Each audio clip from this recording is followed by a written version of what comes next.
Curious to see how somebody approaches their pro debut, such as the case with Javier Martinez.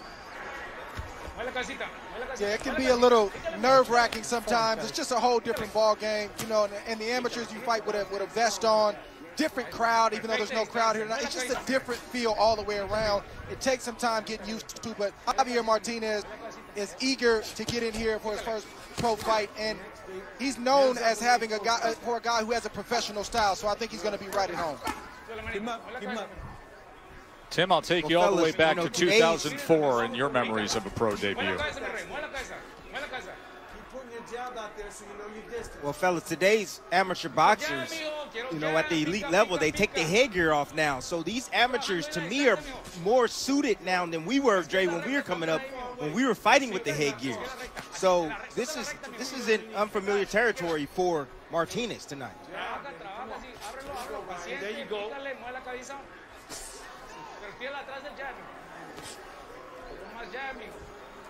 Martinez, five-time national champion.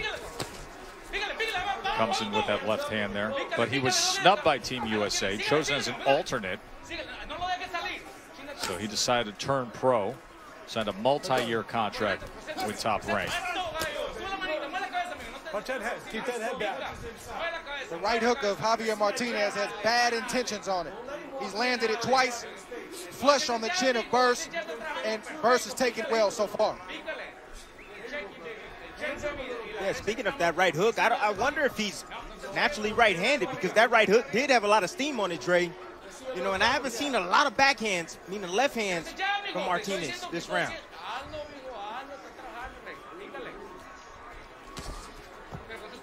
A little too far away. Get your distance right with your lead hand. That's a little better. Get your distance right with your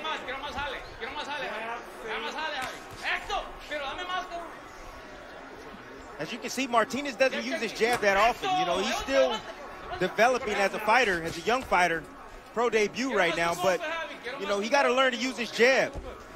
And he can set things up off his jab. If he gets a little bit more active with it, he'll be able to land those power shots that he's looking for.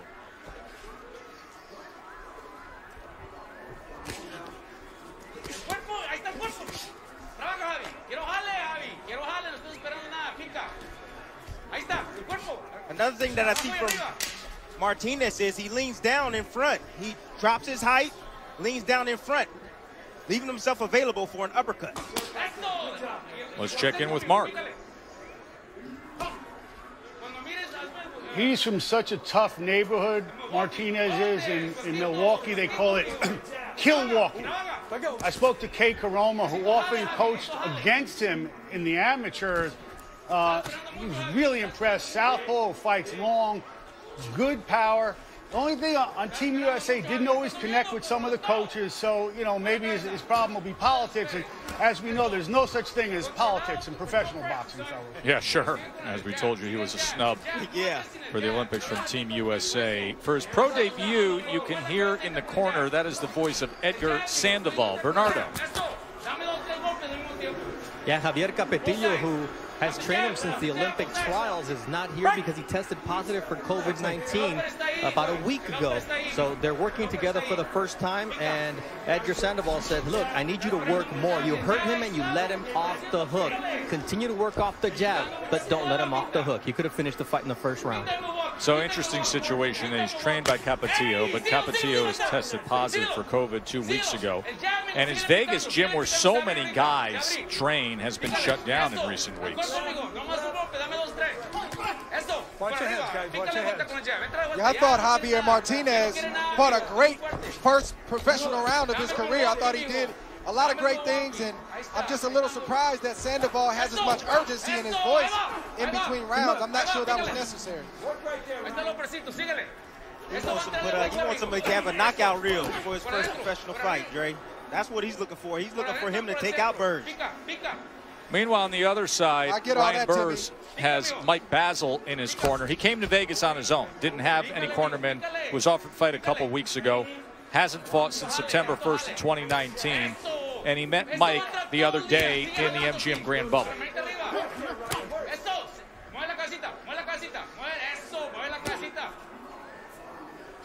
Joe, that's a part of the fight game I'm unfamiliar with, but I respect it wholeheartedly. I don't know what that would feel like to travel to a venue, to travel to a state and not know who's going to work your corner. I've never heard of that, but I certainly respect it. That's a real fighter, Dre.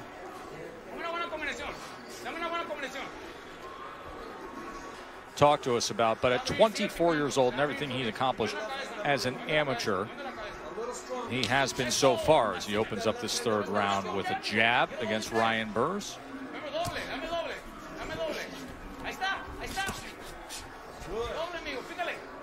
You know, I like what I see from Martinez so far.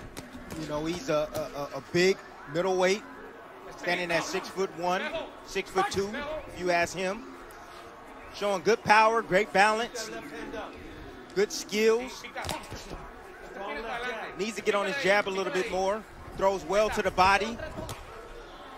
And he's not rushing things. You know, most of the time you see amateurs just come into the game, they rush things. They need to be active.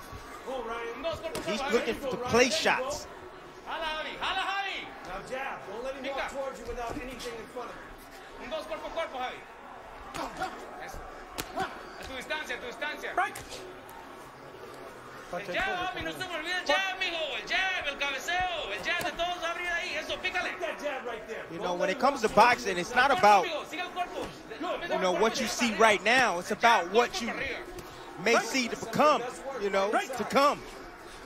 And with Martinez, as he continues to move forward, he gets past this fight, wins this fight, he's going to get better and better.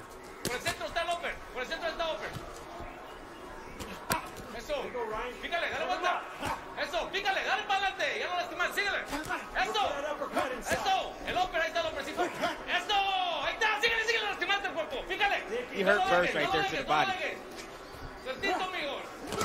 Goes back there with the right hand, just getting underneath that left elbow. Yeah, anytime you get hit with a body shot and you see a guy back up, it's because he's hurt by that body shot. Yeah, but Burrs is the kind of fighter where he's got an amateur pedigree as well. Now, he didn't win any of the major tournaments that he was in as a national fighter, but he has amateur pedigree. So he's a dangerous guy. You can't just run in there just because you see him hurt. And that's why, you know, I think Martinez is doing the right thing to not let Edgar Sandoval excite him and cause him to run into a shot. The thing that I like about Martinez is, to carry on what you're saying, Dre, is that he's not giving up his defense for offense. He's taking his time, he's blocking shots, he's slipping, and he's looking for the right counter.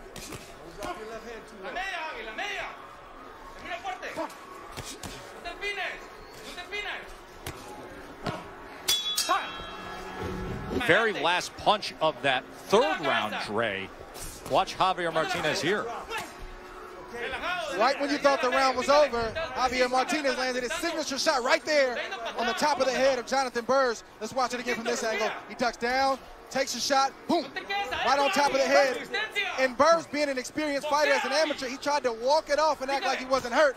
But Javier Martinez had his eyes on him walking back to the corner. Yeah, and you could see a little shake and a little wobble in the knees of Burrs. Fourth and final round here between Burrs and Martinez in his pro debut.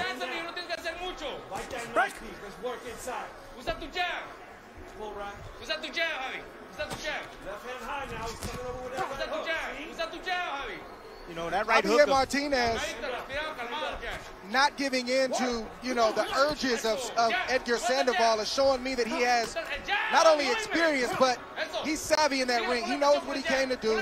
He knows how this fight is going, and he's not allowing himself to get pushed into this brawl or some type of fight where he's taking unnecessary punishment in his pro debut. He's boxing the right way. He's winning all the rounds. He's taking some shots, but he's not taking too many punches. Good 4 rounds from Javier Martinez, and way to keep your composure.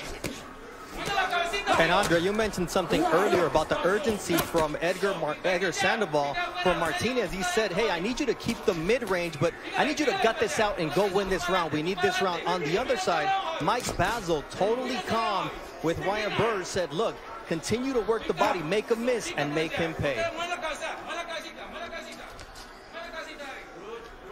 Yeah, I just don't see there any gutting out. This isn't a gutting out kind of fight. This is a good performance from a young fighter in his pro debut against another good fighter in John Burrs.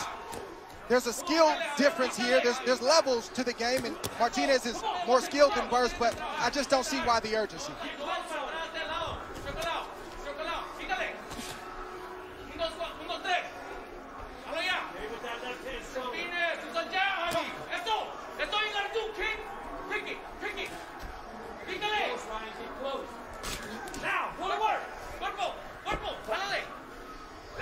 So I think what the trainers are seeing is that Burrs, you know, he does well when he's moving forward, but when he's moving backwards, you put the pressure on him, you bang him down to the body, it looks like he wants to give up in there.